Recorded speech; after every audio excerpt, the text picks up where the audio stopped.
Behind every great man is a great, confident, exceptional woman. Hi, and welcome to Behind Every Great Man. I am Jessica, your host. Behind every great man is a great woman who is still turned on to life. When you hear the words turned on, what comes to mind for you? Turned on, you may think about being turned on for sex. And yeah, that's part of it. And I feel like that's holding it very, very small. And that's looking at one aspect of being turned on. Turned on. I got turned on to the meaning of turned on by Mama Gina. I don't know if you've heard of her, but she's an author, an advocate for women for decades, helping them stay turned on, their passions, their desire for life, and living a turned on life. She's amazing and bold, and she's great. She has said, a turned on woman pays attention to her desires.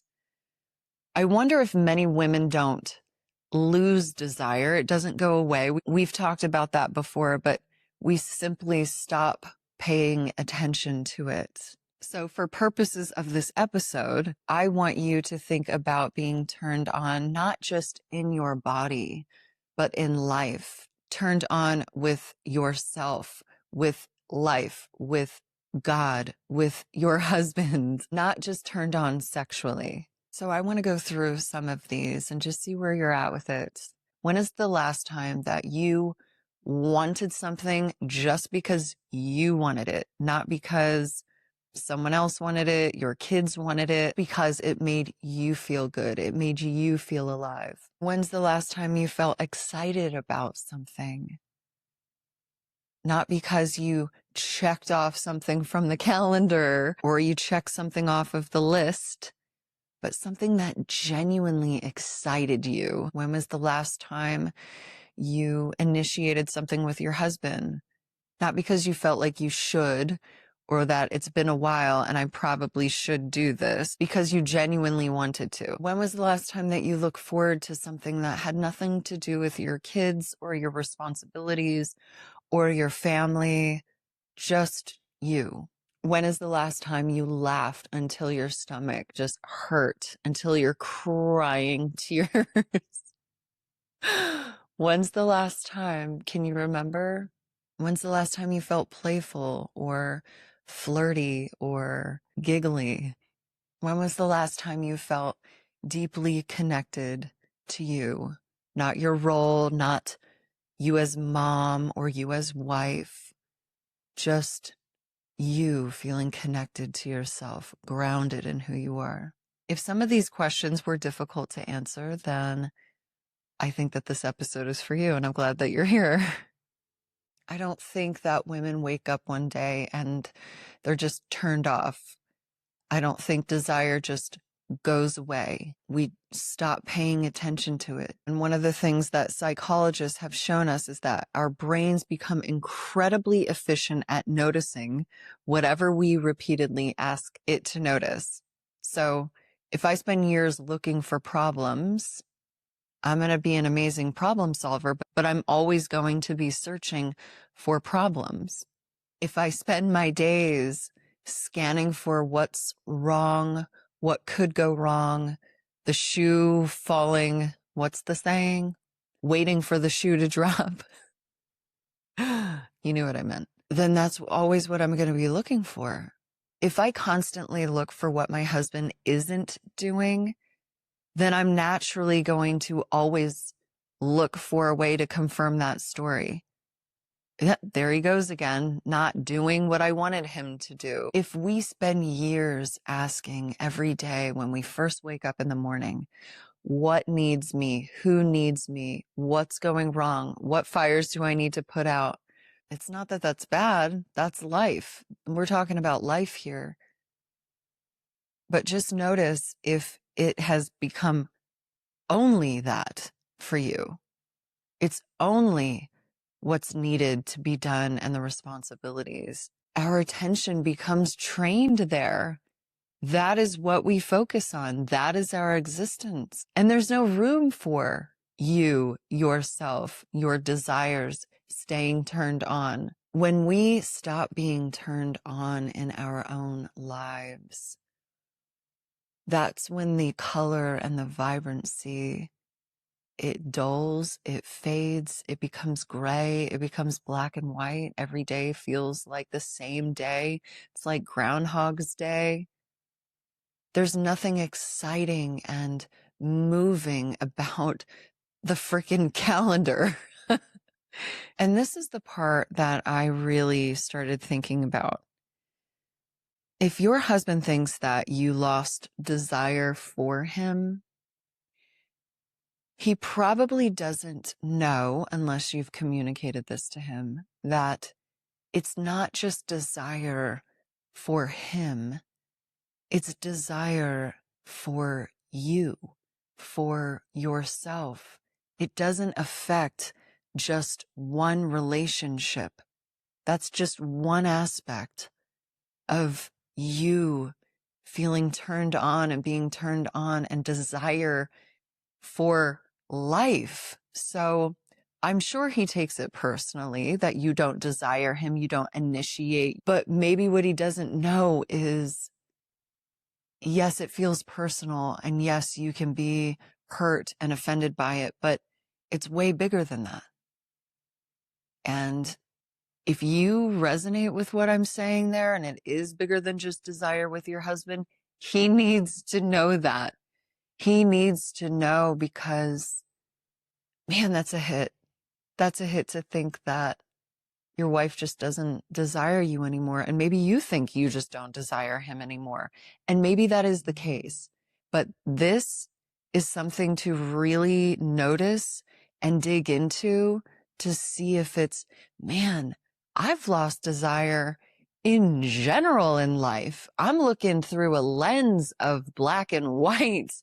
And I think that this is something that happens so easily to women, unfortunately, because we sign on to these roles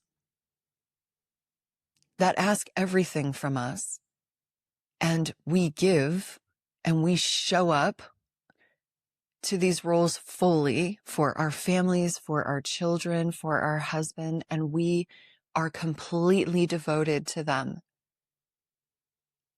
So naturally, without us noticing it, we push ourselves to the back burner. Yes, okay, wake up in the morning and think about the things that you need to get done. We need to do this, this, this, this. But do not put your feet on the floor and get out of your bed until you are thought about. What do I need today? What would make me feel good today? What would make me feel alive and radiant and beautiful? It doesn't have to be anything big. But the point is, it's putting a stake in, I matter too. My needs, my wants, my desires. I would love if you woke up and like, man, what would turn me on today?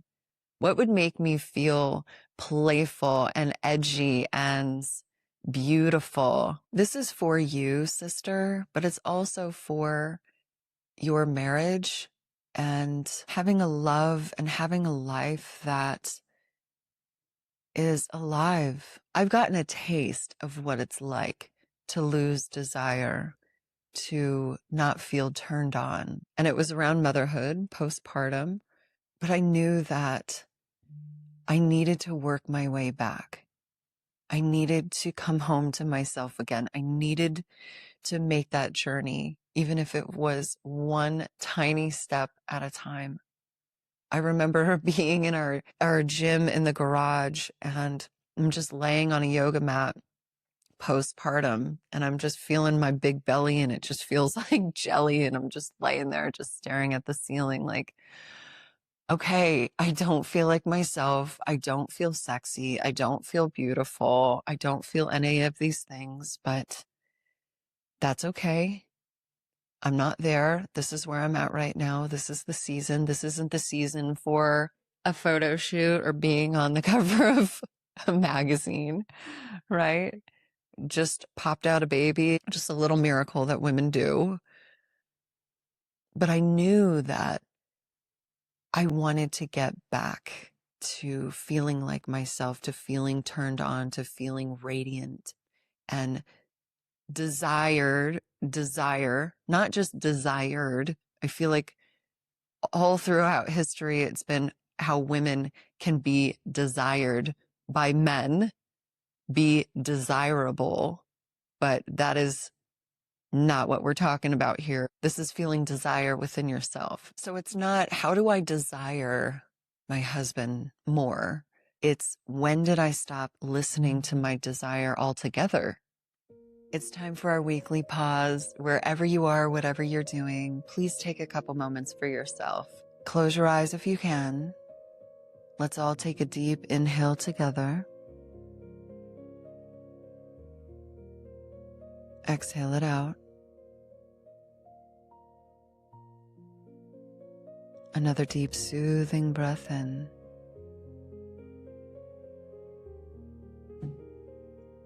Exhale it out.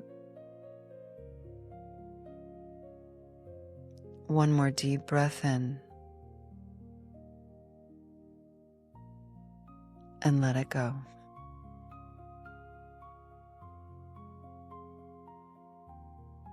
I want you to gently ask yourself, what turns me on to life?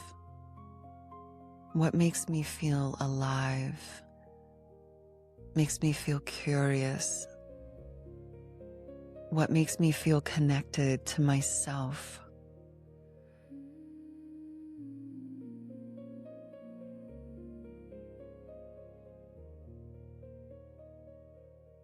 And what turns you on to yourself, sister?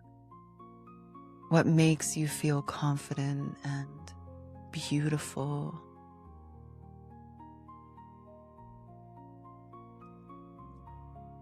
Strong, playful. What turns me on to my husband? Is it his laugh? The way that he holds you? The way he loves your family? The way he looks at you? The moments you share together that maybe you've stopped noticing or taking for granted? Just notice what comes up for you. Because desire rarely disappears. It simply fades to the background when we stop noticing or listening to it. One more deep breath in together. Exhale it out and open your eyes. Sister, I hope this episode resonates with you. May it awaken something in you to stay turned on in your life, turned on in your relationship, and turned on to the woman that God created you to be. Behind every great man is a great woman who still stays turned on to life. Thank you for joining me on this week's podcast episode. You can find more episodes of Behind Every Great Man on Spotify, Apple Podcasts, or wherever you get your podcasts. And if this spoke to you, please subscribe and share it with a friend. Thanks again, and I'll see you next week.